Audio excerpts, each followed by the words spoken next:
5 AM pa nga lang ng umaga ay agad na kami bumiyahe para masulit at marami kaming mapuntahan. Mula sa Nauhan ay ang una natin destinasyon ay patungong Calapan upang pumunta sa isa sa mga sikat na museum. Ito ang Oriental Mindoro Heritage Museum. Ito ang magagandang buri baskets o tinatawag nilang tingkop. Talagang una pa nga lang ay namangha na ako sa mga produktong gawa sa bayan na ito.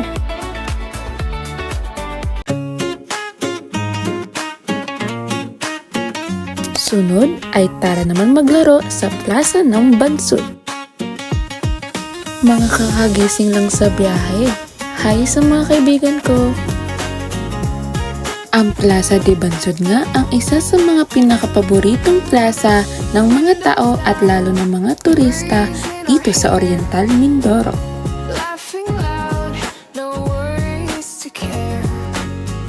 Lapit nga dito ay matatagpuan mo ang mga ibinibentang artifacts na gawa ng mga mangyan o ng mga Mindoreño na siyang ipinagmamalaki at taus-pusong pinapakilala.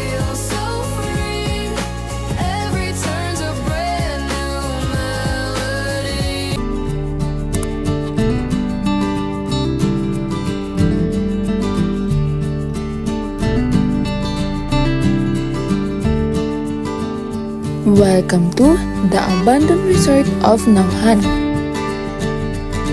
Even though it's abandoned, it became a tourist attraction because of its amazing place, views, and statues. Libre ang pumunta dito at madalas itong puntahan at gamitin ng mga estudyante para sa kanilang mga films dahil sa ang kanitong tahimik at nostalgic na dating.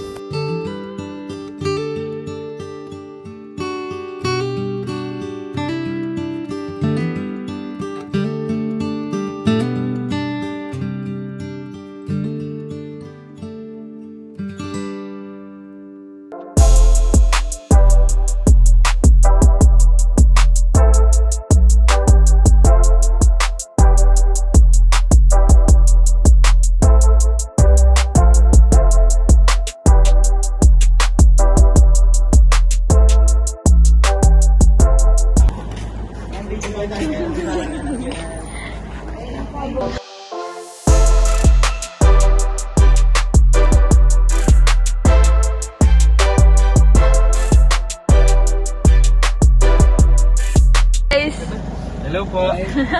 Hello ho. Hi, Welcome kami. to... Let's go. Feel the height, the world's show. Step on a plane, ready to fly. Nandyan ka pa ba? Alam mo ba kung saan ang susunod nating destinasyon? Stay tuned dahil tayo ay